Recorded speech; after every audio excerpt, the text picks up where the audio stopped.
No, this is my favourite. This is going to be my favourite because I love a good Tom Cruise film, mate. Well, I think out of the... Mate, you mentioned Tom Cruise, and for me, straight away, Maverick, Top Gun. Yeah. Top Gun straight Iconic, mate, that. Mate. Iconic. Right, let's have a look here then. Let's go back. I mean, so are we going to the? Are we going to go beyond the 90s with this one? Well, let's see. Let's go. Let's do it as it comes up. Right, yeah, mate. So in 1981, apparently, he was in a film called Endless Love. Don't know that. 1981, Taps, The Outsiders. The Outsiders. Which you said. Losing It, all the right moves. I do remember that. That yes. was 83. Losing It was 82. The Outsiders was 83. Yes. Losing It was 82. All the right moves. That was American football. American football, wasn't it? Yeah. And it had that bird in it. That girl she was in Jaws 3.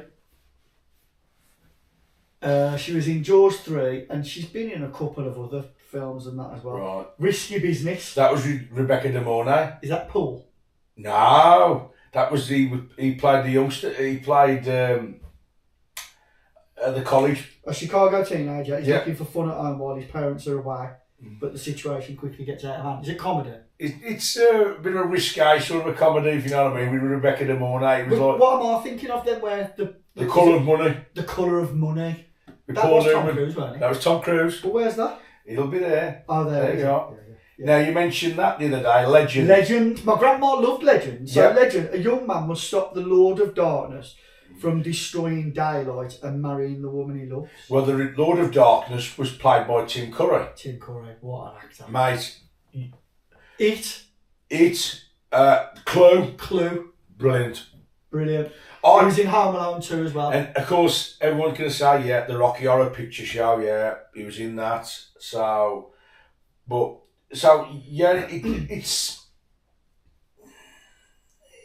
a bit of a... it's a fantasy. Yeah, Ridley Scott directed it. It's like a fantasy type thing. Yeah.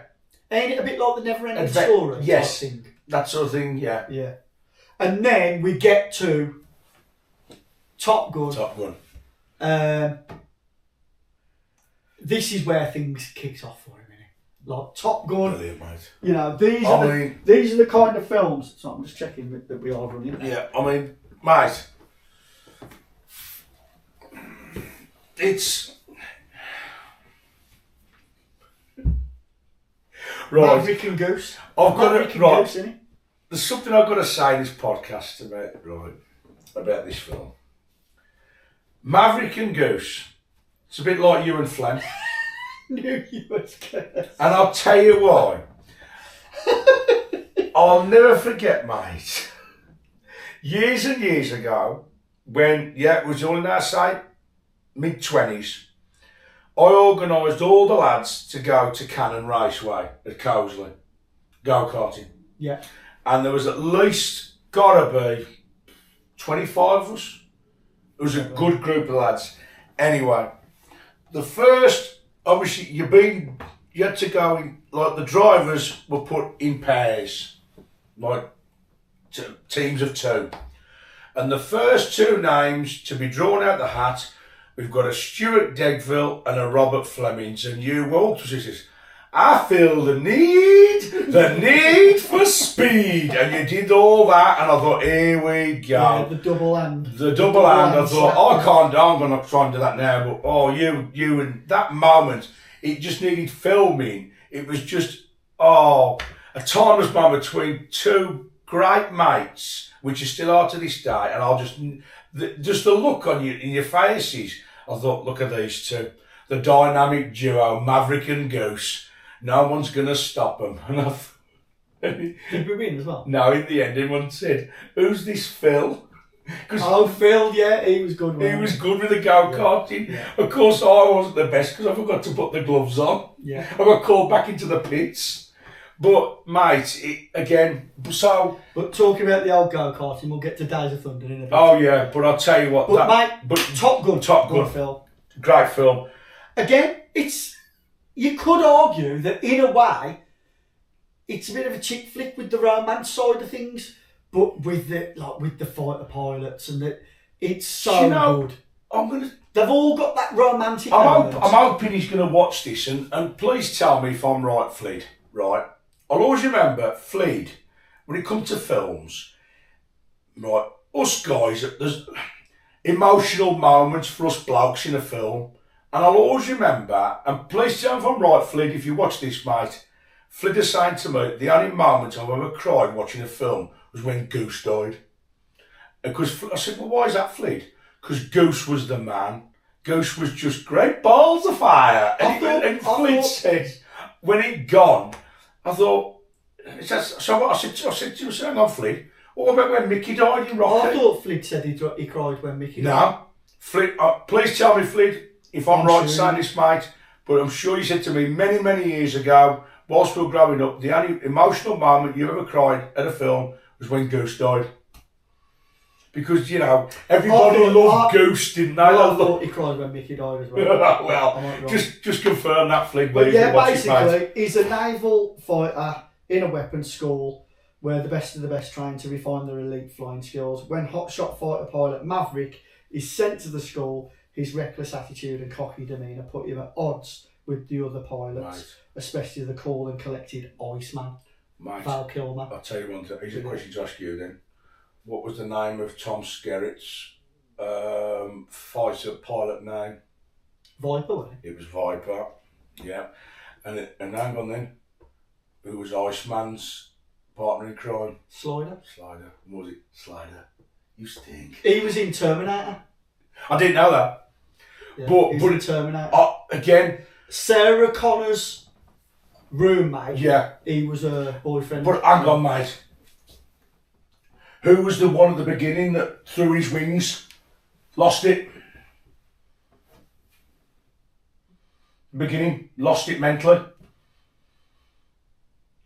Oh yeah, right at the beginning. Yeah, Maverick saved him. Yes, yeah, I remember. He said, "Come on, you follow me, you'll be all right." What was his name? Oh, what was his call sign? Come you on, about his call sign. His call sign.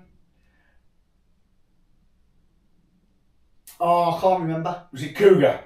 Cougar lost it, turned in his wings. Was it Cougar? I'm sure it was Cougar. I'm sure it was. It might well have been, yeah. Yeah, and he says, "Right, you two characters are going to Top Gun. You're going to pit yourself up against the best." You know, it's like, mate, that scene.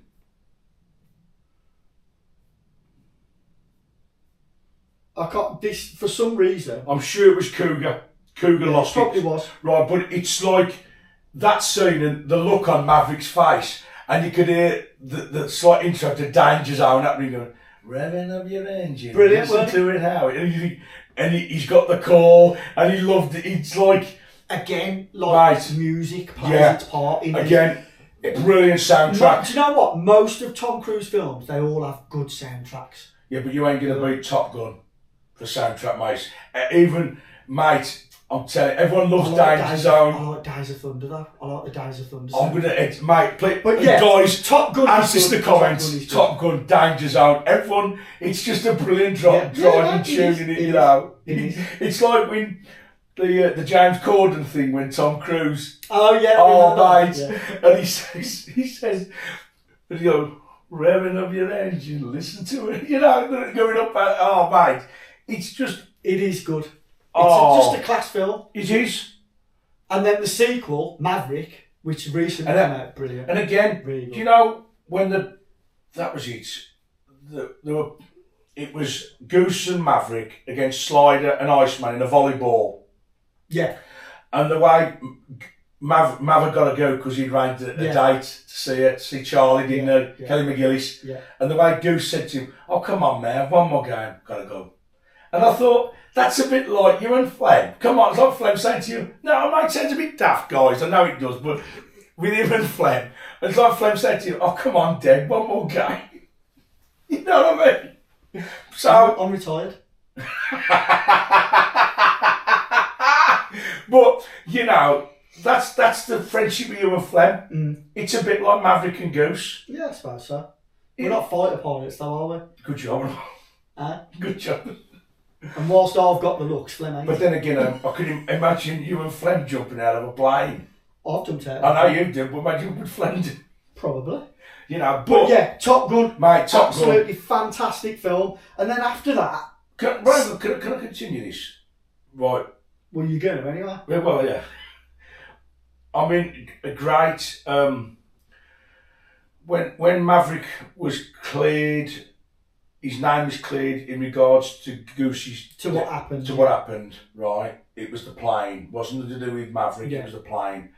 And it's like that scene when, you know, I forget who it was, who the pilot's name was. We could have had him, man. We could have had him. You know, when Maverick lost him, I'll fire when I'm good and ready. And it's like Viper looked up, it'll be all right, we'll get him back up there. Yeah. And it's just, you know, and when he's up there and Maverick wouldn't engage, would he? He said, talk to me, Goose, talk to me, Goose. Oh, yeah. Yeah. So what I'm saying is the scenes as well. Yeah. Some very powerful, memorable movie scenes in this film. Yeah. Top Gun. Again, looking back, would it be my top 10 80s films? Even though there's loads of great films. It's got to be. And please, guys, answer this as well in the comments. Would you exactly say that Top Gun is up there in your personal favourite top 10 of 80s films of any genre? You know, because I think, again, if you haven't seen Top Gun, where have you been? So, yeah, fantastic film. And then it was The Colour of Money, same year, 86. Yes, Paul Newman. Now that was the Paul one. That was the Paul one. Mary Elizabeth Mastrantonio They're like hustlers, weren't they? He was, and he was the great Paul player. Fast Eddie Felson teaches a cocky but immensely talented protege the ropes of Paul hustling, which in turn inspires him to make an unlikely comeback. Oh, it was Martin Scorsese? Yes, it was. Who directed it, yeah. And then in the same year, 88. I would say 88. Cocktail. What a film. I love it. Absolutely brilliant film. It is a good film. Brian Brown was brilliant in it. Yeah. And she was in it. Elizabeth Shue. Elizabeth Shue was in it, and Kelly Lynch. Oh, was she in it as well? She was in it. She played Brian Brown's wife. Yes, she did. Yeah. Yeah. Yeah. So, again, some great songs in the end. The track, for me, favourite of that film is Starship singing a song called Wild Again. It's when he obviously he's going out to the big boy world to learn the bar trade. Yeah. So a talented New York City bartender takes a job at a bar in Jamaica and falls in love. That's it, because he meets him, doesn't he? What it was, Brian Brown, that they didn't they fall out? They fall out over a woman. Yeah. Because he got it together with Tom Cruise's missus. Yeah, and they fall out, and then he goes to Jamaica and meets Elizabeth Shue. Yeah, he gets out the way. Who he doesn't know at the time, but she's like a rich... Yeah. A family of rich. Yeah, and he did. But she doesn't... No. She's a waitress, isn't she? She's like... she's very humble about it. She don't really want the riches, does she? No. And they fall in love. Mate. So that, I mean, again, that's a love story. Isn't it? Cocktail is a love story, really. But again, another great scene with that. It's just fantastic, isn't it? Was when, in the end, they became a couple, and he ran. That was it. They go back to New York. They go back to New York, and he runs his own bar. And he remember his uncle, and his uncle his uncle helps him out in running a bar. Yeah. And it's that song by the Everly Brothers, "When Will I Be Loved." It's a classic scene. That is, I love that scene. But again, it was quite upsetting when the character of Brian Brown, because they became friends again. And of course, he took his own life. Yeah. And when he read the letter that was left for him. Yeah. Remember that scene? That was it. Yeah. Yeah, it is sad.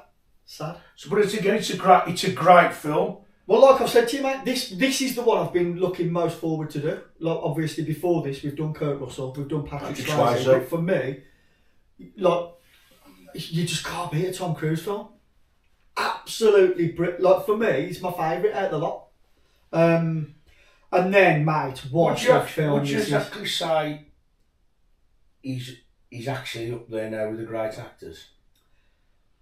I mean, where he's now in his career, 60 we're going to talk about Rain Man now. Yeah, well, we talk about Dustin Hoffman. Now, that's a great actor. Yeah, he's up there with Jack. With Tom Cruise, a lot of the time, he's sort of typecast. Plays the same character. Yeah.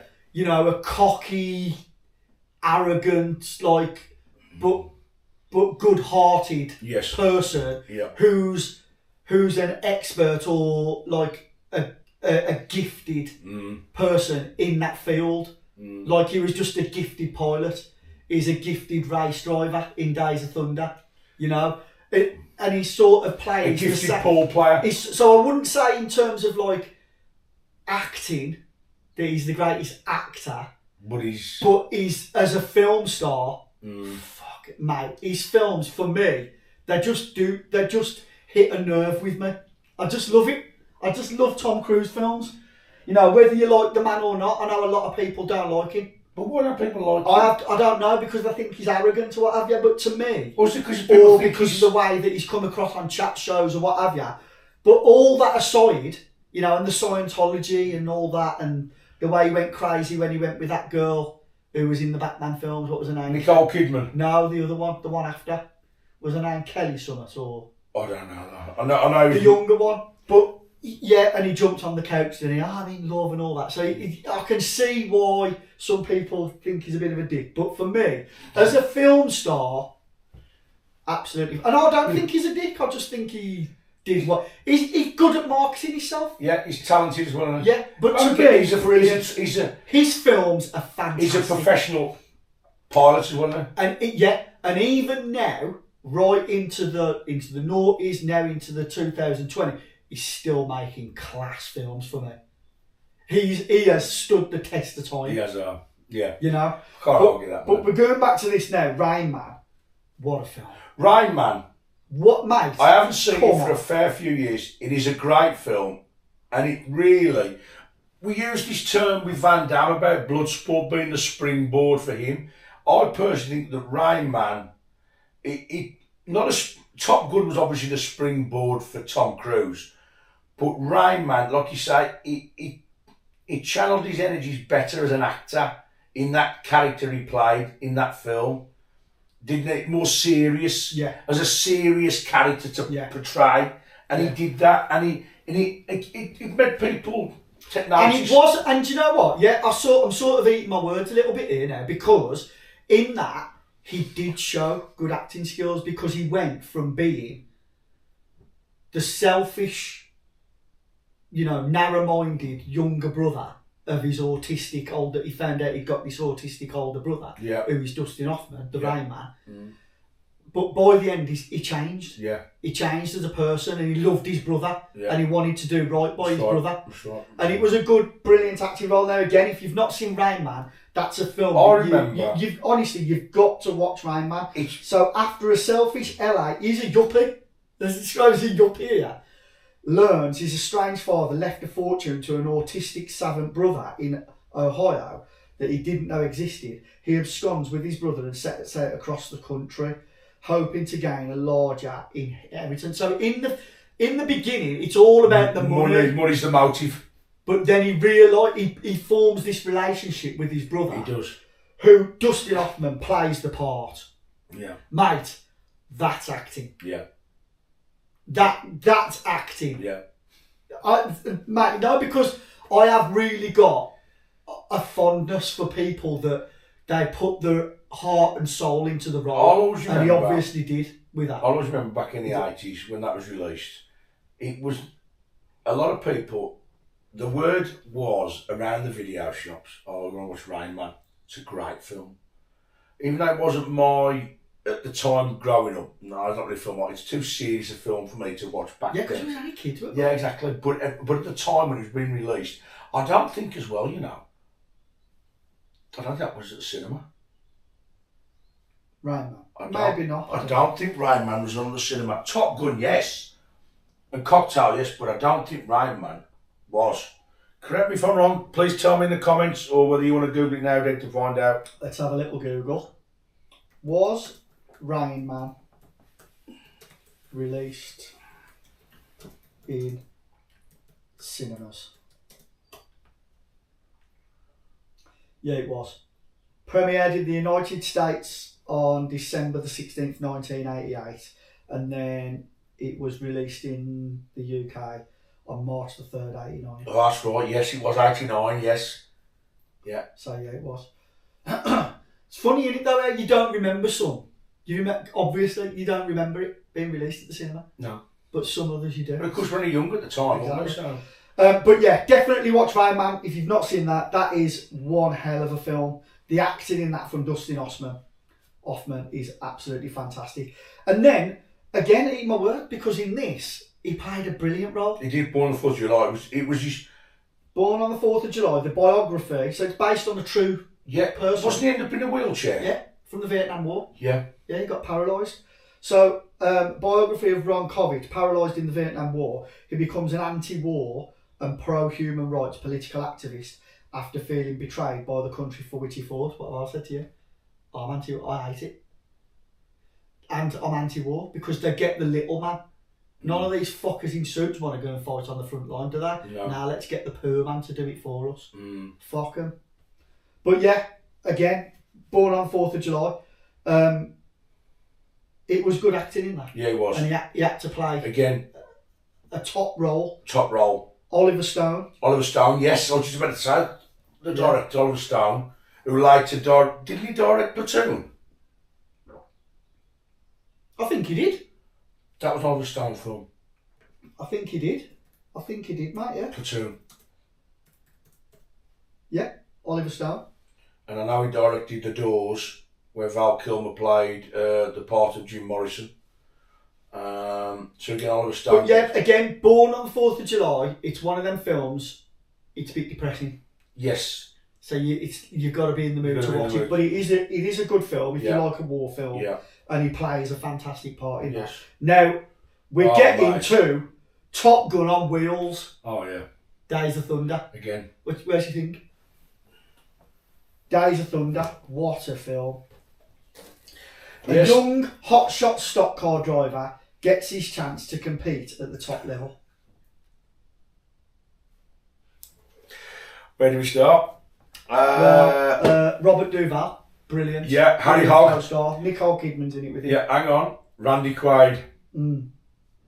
Brilliant. He played a brilliant part as the guy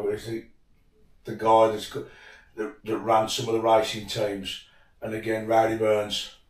Played by, I can't think of his name. He was in Cliffhanger. Rowdy Burns. He was in Cliffhanger. Stallone said he was one of the most craziest actors he ever worked alongside.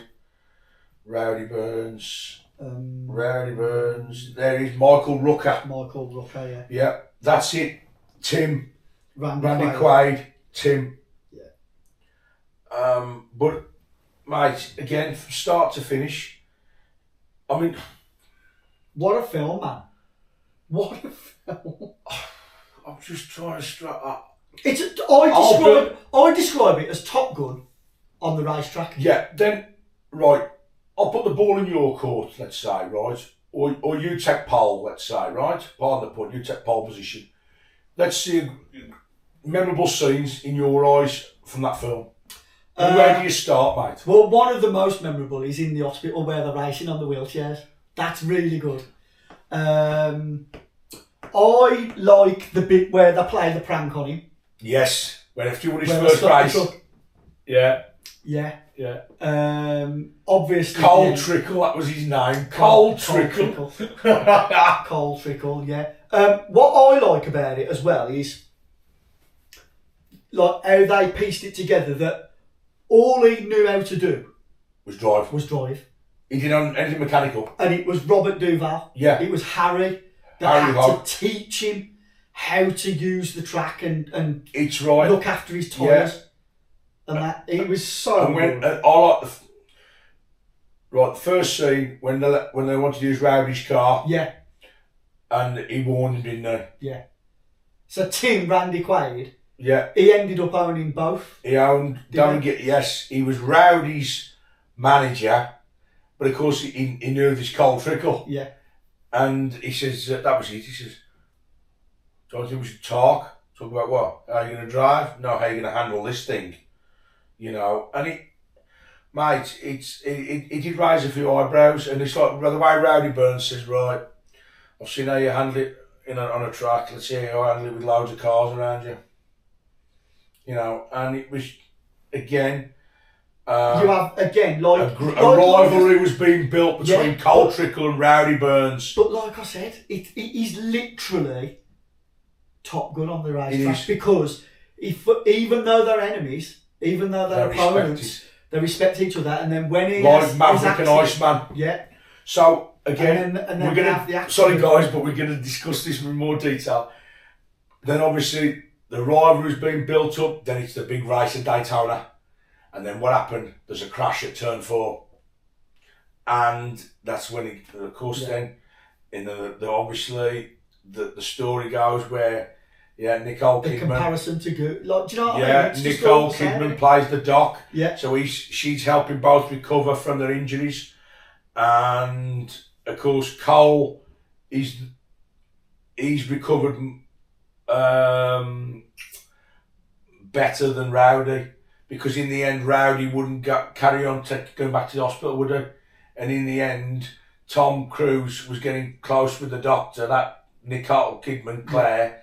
And of course, when they went to go and see Rowdy, they knew something was up. Yeah. So of course, then in her professional capacity, the doctor said, right, I want you to stand up, stretch your arms out. Then Rowdy collapses, you can't. So of course, then they realise, but Rowdy says, yes, Cole, I need you to drive my car. But of course but Tim, as everyone knows, watching the film, guys, he'd got his fingers in another pie with Russ Wheeler as the new driver. He played a good part. He did at the end. But in the end, Rowdy, he get that respect for Cole. Don't bullshit with Cole. I need you to drive my car because I'm thinking of my family here. You know, I've got sponsorship deals and all this. And it was just great when it, you know, and it's another film, like I said earlier, with most Tom Cruise films, I just love the music in it. Oh, mate. The music again, I'm going to say you're getting ahead of me now on the racetrack in a way. Because it's like, when you watch a Tom Cruise film, it's like the moment he kicks off, and he kicked off at Rowdy, and he got a baseball bat, and he smashed it, and says, what are we going to do? You know, you've got to get you to the hospital. You know, and he realised then, but then when he took he said to Rowdy, I'll drive your car for Daytona. What a scene it was, because he still kept thinking of the crash at turn 4, didn't he? And I love that when and of course Harry's on the radio saying, I'm through it, Harry. Cole, talk to me, please. Cole, talk to me. You all right? Talk to me. Cole, you can drive through it. There's a crash. You can drive straight through it. I'm telling you now, drive straight through it. And as soon as he drives through the smoke, the music kicks in. Yeah. And it's like one of them scenes you wish you could be at the cinema to watch it. I'm through it, Harry, and I'm gone. And he thought, and of course, then he's right on Russ Wheeler's tail. Remember me? Yeah. And it's just brilliant. And the old famous saying from that film is, rubbing his race. Rubbing his race, you know. I'll race your ass. Oh, that was at the end, But rubbing his race. Rubbing his race, and he says, and the way he says, I love this, he says, I know Cole, he always goes on the outside. And of course, he goes on the outside and he goes, son of a bitch, he's gone on the inside. He's brilliant, isn't he? I'm going to put him in the wall. Yeah. Mate. It is fucking brilliant, To me again, that is up there with Top Gun. Yeah. And they're on a par for me. It's guys, literally, Top Gun is Days of Thunder in the air, and Days of Thunder is Top Gun on the racetrack. And whilst we're talking about this, there is you weren't bothered about doing the Tom Cruise one. You're getting more excited than me. But what I've heard as well there is a very good possibility that Tom Cruise is actually working on doing Days of Thunder 2, which has got to be done. Really, because and I know for a fact he won't. If he's bringing Cole Trickle back, he won't want to ruin it. He'll want to make it as popular as Top Gun Maverick. Yeah, he really will. He definitely will. And if he brings back Randy Quaid, I don't know what his intentions are, but if he does bring it back, it'll be it'll be really interesting to see what plans he's got for the character. Yeah, because again, it's one. Now the funny thing is. And please, Flint, if tell me, hold my hands up, mate, if I'm wrong. I don't think Flint's a fan of it. What, Days of Thunder? No. He's a twat then.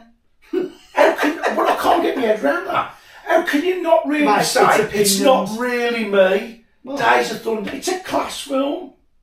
yeah, but if it's not him, if it doesn't flow. Yeah, but he likes cars. And he likes, he always watches Some Top Gear. some people are contradictive, Wilkes.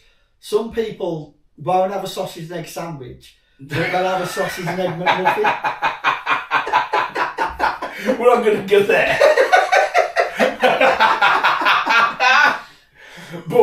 but you know what I'm saying? How can you not be a fan of that film? It is what it is. You like what you like. If he's not a fan of it, he's not a fan of it. For me, it's absolutely brilliant. I mean, what was Flem's? And, I know it's been out to say now, but did Flem actually tell you his favourite Tom Cruise film? No. I mean, that'd be interesting to know what's Flem's. But I bet we he'd be need top to move one. on. Yeah, Days of definitely. Thunder, fantastic film. Great film. And then that was 90. 92, this is a different kind of film, a courtroom drama. Yeah. A Few Good Men. Brilliant. What a film. Brilliant film. You know, you've got Jack Nicholson in it, You Can Handle the Truth. Demi Moore, Kevin Bacon was in it. the kid out of Gladiator, the boxing Gladiator. Yeah, James not Marshall. Russell. Yeah. Kiefer Sutherland was in it. Yeah. Mate, a brilliant cast, and what a film. If you like courtroom dramas, that is brilliant. And again, Tom Cruise, a different kind of character. I say a different kind of character. No, it's not. He plays the same character, but just in a different role.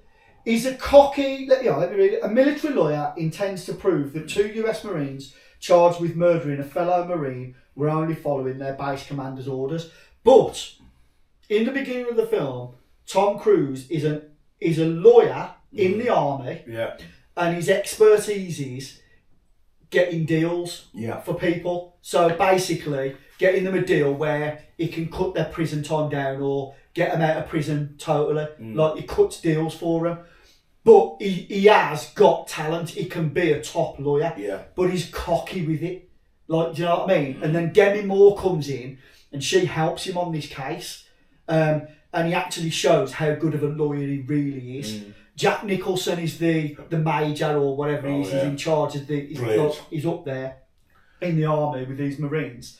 Well, Jack's up there with the greatest actors. Well, he's absolutely brilliant. But mate, what a film. And the way Tom Cruise at the end in the court, did you order the code red? And he said all the way along he realises that the only way he's going to get it out of Jack Nicholson is to rile him up in the seat because he's got an ego. Jack Nicholson's got an ego. Yeah. And he does it, and he does his job. And it's such a good film. I want the truth. You can't handle the truth, he says. You can't handle the truth. Yeah, but the way Tom Cruise slams his fist on the table, like, I want the truth. Yeah, it made Few Good Men, brilliant film. And then The Firm, where he plays a law graduate and uncovers a sinister secret about the Memphis firm that made him an offer he couldn't refuse. I remember watching it. I don't think it's one of his best. No. But it's all right. It's one of them where it's all right. Like A Few Good Men, I've watched it multiple times. And I can watch it again and again. Days of Thunder, Cocktail. I've watched them all multiple times, but The Firm, it's not really that for me. Interview with the Vampire is good. That was directed by Neil Jordan. Brad Pitt. And I'm the girl, sure, Antonio Banderas. and it's not got it here, but I'm sure the little girl is the one out of Spider-Man. I don't know. Kirsty Dunst. Again, I haven't watched that for years. I'm sure it's Kirsty Dunst or Kirsten. Kirsten Dunst. Is it Kirsten Dunst? Yeah. That's good. Interview with her. Again, different kind of film. Yes, because it's good. Basically, Tom Cruise's first horror. Yeah, I suppose it was, Yeah. Yeah. Oh, here's your cat here. Oh no, it is. Do you let it in? No. And then you've got. I'm just not into these. No. Mission Impossibles. Okay, everyone knows the theme tune, I don't know. The theme. Oh yeah, God, yeah. But I can't really talk about the Mission Impossible, and I don't want to because I've not. I'll tell you a lie. I've watched the first one, and I just weren't. What was his character's name in that now? I don't know. Is an American agent under false suspicion of disloyalty must discover and expose the real spy without the help of his organisation. I can remember watching it and I was a bit bored. All right. And I know some people love them. Yeah, they do. They're like, I don't know, they're James Bond-esque, I don't know. Something like But it's just not. Yeah. It's just not for me. Some people love them, but I can't talk about them because I don't. I've not watched them all. Jerry I know Maguire. he's done loads of them. Jerry Maguire, Show Me the Money. Good film. Cuba Gooding Jr. again and Renee Zellweger. Oh, Renee Zellweger, oh yeah. Yeah. Yeah, that's good. He's a sport agent, isn't he? Yeah. He has a moral epiphany and he's fired for expressing it. He decides to put his new philosophy to the test as an independent agent with the only athlete who stays with him and his former colleague. So that is, Jerry Maguire's good, and again, it's more just like a drama. Yes. Like, I wouldn't I really watched say it it's for an a few action, years, but it's just like a story about Yeah. him in it. It's a drama. Eyes Wide Shut, I mean, that's like soft. Stanley Kubrick. It's basically soft porn. There's loads of sex and tits and shit in it, and I think it's basically like based on devil worshipping or something like that. A Manhattan doctor embarks on a bizarre night-long odyssey after his wife's admission of unfulfilled longing. And again, I can remember like sort of vaguely watching it, but it's not really my cup of tea. Magnolia? I don't know that. I've never heard of that, have you? No. Julianne Moore, didn't he play Warlock? Julianne Moore. Julianne Moore. Got that right? No.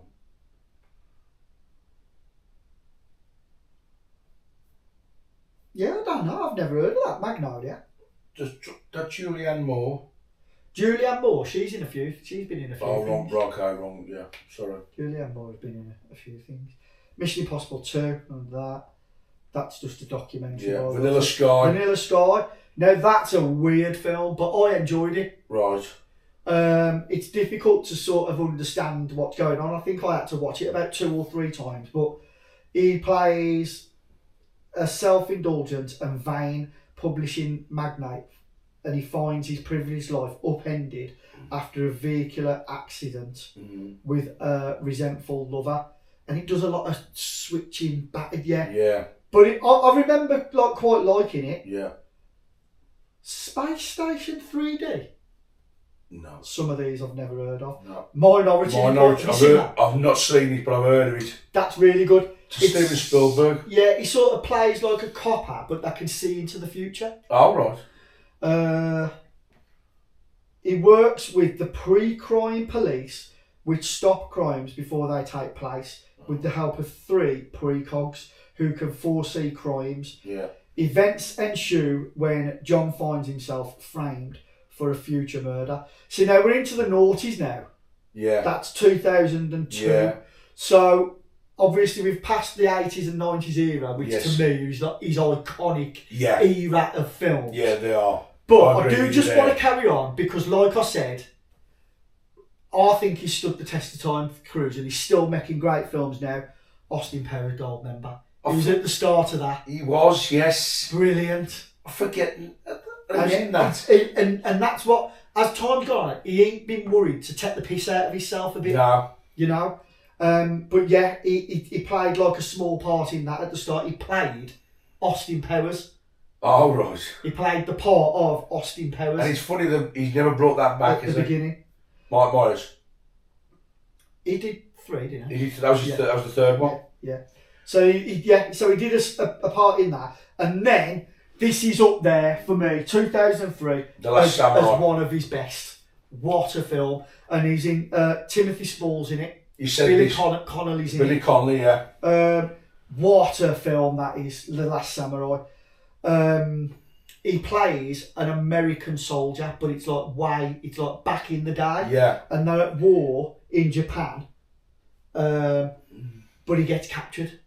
He gets captured by the samurai, and he's in their village, and he basically like learns their way of life. Yeah. And he every day he practices with the sword, and he gets really good with the sword. And then he swaps sides. Yeah. So he starts fighting with the samurai instead of the. And it's such a good film.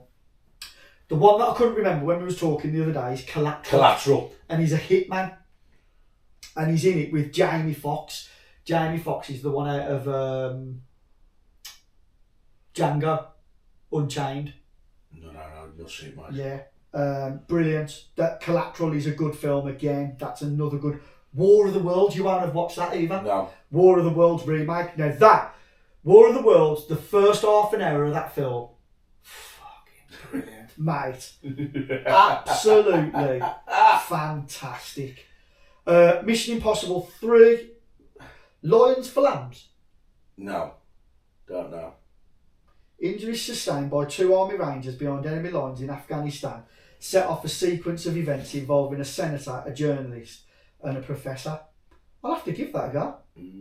I've never watched that. Valkyrie. Yes. Absolutely brilliant. During the war. Yeah. He plays a spy. He's like an undercover spy. Has he got a patched his eyes or something like that? Yeah. Yeah. But basically, they try and assassinate Hitler. Yeah. And that's So a remake. So for a war film, it's a good for a war film. Yeah. But it's not like your typical. It's not like a depressing type of front line. I mean, it is, but yeah, it's like it's about him and they're trying to get Hitler out. Yeah. It's really good. That is Tropic Thunder. Now that is again, it's a cult classic. It got banned because Robert Downey Jr. blacked up, didn't he? But mate, it's basically a spoof, the technical piece. Yeah. But Tom Cruise is so good in that a lot of people didn't know it was Tom Cruise because he puts like it's like got like all the makeup and all that and the suit on. Yeah, that's good. Night and Day, is that with Cameron Diaz? Cameron Diaz. Yeah. A young woman gets mixed up with a disgraced spy who is trying to clear his name. I've not seen that, have you? No. And then you got Takers and then Mission Impossible. That's as far as this goes. But then obviously you've got his latest one, Maverick. Which is banging. Mate, brilliant. I said to you, he did the right thing in saying, with the film, need to bring Val Kilmer back. Need to bring him back for the Iceman. And really, for that to be Val Kilmer's last ever film before he passed on in real life, iconic, wasn't it really? So that was good of Tom Cruise to think of that. So they remained friends. Yeah. You know. So again, that was another powerful film scene, wasn't it really, in that film?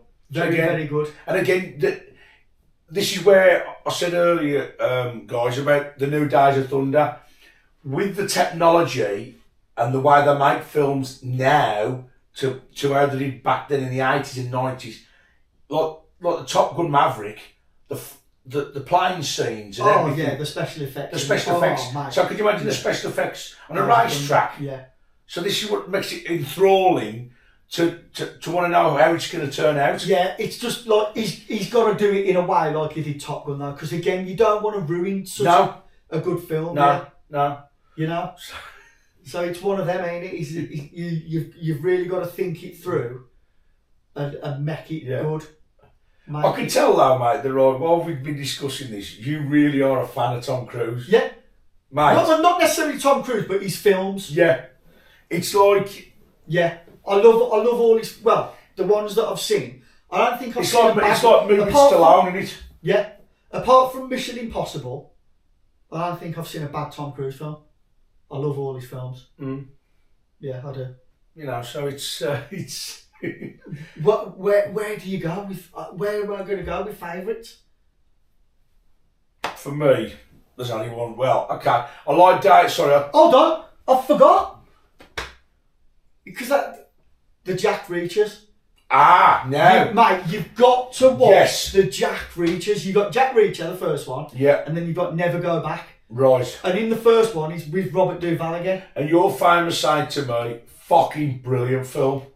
They are. So, I've got to watch those. So, again, definitely you've got to watch Jack Reacher. I've got to update my knowledge for the Tom Cruise stuff, really.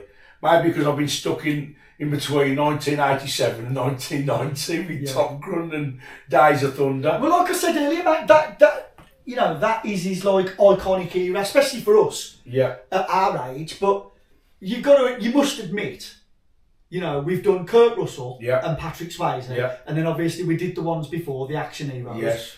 But Tom Cruise is still really the only relevant one. Yeah. out of all of them. That Yeah. he's still making. Yeah, but don't forget, Kurt Class, Russell now, quality films. he's got to be in his 70s. Yeah. We've lost Patrick Swayze. So, of course, from actors that were starting out in the 80s, I mean, yeah, go back to The Outsiders. When you look at that there, Yeah, he's in right, there, there he is. Yeah. There he is. Right, so, and that group of actors, right, he sadly passed on. Yeah. Matt Dillon, you don't hear much of, No. right? Rob Lowe, he He's does a lot. series, isn't he? He's done like sitcoms and little series things. Yeah. Emilio Estevez, you don't hear much of him now, not since the last one of the Mighty Ducks. Yeah, He's recently done the new Karate Kid film. he has, yes. Still can't pronounce his surname. Ralph Macchio. Ralph It's either Macchio. Ralph Macchio or Ralph Macchio. Right. C. Thomas Howell, don't hear much of him now at all. It's like ever since we went into the millennium, I haven't seen C. Thomas Howell. He was one of those young actors that remained in the 80s after being in this and Red Dawn and The Hitcher. I mean, again, The Hitcher, what a film that was. But again, so that's other 80s classic. So again, so Tom Cruise, out of that group of male actors, he's really pushed on in his career. Well, he's had the most longevity, I would say. Yeah. You know. So, But yeah, out of all of them, for me, I think. Not necessarily, I don't know Tom Cruise the person, do I? Don't know any of them as a person. What I'm saying is, my fondness of the films and the feeling that I get when I'm watching the films, he wins for me. Yeah. Every time I watch a Tom Cruise film, mm. I just get a bit of a buzz. I Yeah. just love his films. Yeah. And But yeah. what I want to also discuss, as we're getting off the actors we agreed to discuss today, is I'd like to know, again, this is what I want to involve the viewers, you guys. Is this ain't Tom Cruise? No, but No, this is about... let's do this separate. Okay. So we'll wrap that up. There is then. something, other subject Yeah. I want to talk about, guys, so That'll be the next one. that'll be the next one. So, yeah. So we'll wrap it up then. Tom Cruise, again, guys, just as the Rock Dog said, in the comments, let us know your thoughts, your opinions, any questions. Let us know what your favourite Tom Cruise. We ain't done that. What's my favourite? Well, I was Tom about Cruise to film? get to that before before you Yeah. sign off this episode. Give us a thumbs up. So all Yeah, that. thumbs up, please. What's my favourite Tom Cruise? That now for me, I'm just Oh, right. so good. You know what mine is, don't you? What, Tom Cruise? Top Gun. Top one. Yeah. Gotta be. See, for me. See, now if I had to push you into a corner, oh, okay then, I'll make it easy for you then. How about this then, right? Let's start with your favourite Tom Cruise film from the 80s. I mean, you got to go with Top Gun, ain't you? Right. 90s. Now that's a tricky one for you. Probably A Few Good Men. I thought you'd go for that instead of Days of Thunder or... Probably A Few Good Men. Right, then we will go to just the turn of the millennium. Say till 2010. I can't remember when. See, because like of his later ones, like Jack Reacher, What about but The Last the Last Samurai? Samurai as well. I thought you might have said straight away The Yeah, Last the Samurai. but that's what I'm saying though. So The Last Samurai was when you just said, I think, It was 2000. 3. Yeah. And then like of the later ones, Yeah. obviously Maverick's been it. But mate, you've got Jack. and anybody else that hasn't seen him, Jack Reacher. Because Jack I know a lot of people moaned Yeah. when he was cast as Jack Reacher Yeah. because he doesn't fit. Yeah. He doesn't really fit the bill of the character of Jack Reacher. Right. In the books, Jack Reacher is massive. Yes. Jack Reacher's a big Big bloke. bloke, Yes. whereas obviously Tom Well, one of my Cruise. relations, my uncle said to me, "You've got to watch Jack Reacher. It's But brilliant." honestly, and again, it sort of goes against the grain Yeah. because he doesn't look like the characters portrayed in the books. But I'm telling you now, he fucking plays it brilliant. Them films, mate. If you like action, if you like there's a bit of comedy thrown in that, mate. It's just so good. But the plot and the story and his relationship with Robert Duvall. Yes. Again, just takes you back to that Days of Thunder. And they just work so well together. Yeah. And Rennie Zellweger's in it as well. Oh, right. In Jack Reacher. Is it Rennie Zellweger? I'm asking you because you've seen the film. Is it Rennie Zellweger? Because she was in Dingy with him, wasn't she, as well? Jerry Maguire. Oh, Jack Reacher. I think it is. Bloody hell, we were wrapping this up 10 minutes ago. Well, we'll nearly get there, won't we? Bloody hell. Jack Reacher cast. No, it's not. I was mistaking her for Rosamund Pike. Because they do look. She does look a little bit like Rennie Zellweger, doesn't she? Yeah, bizarre. Yeah. But no, watch Jack Reacher. So yeah, that's it then. That wraps it up for Tom Cruise. Spot on. Thanks for watching. Yes. Thank you very much. All the best. All the best.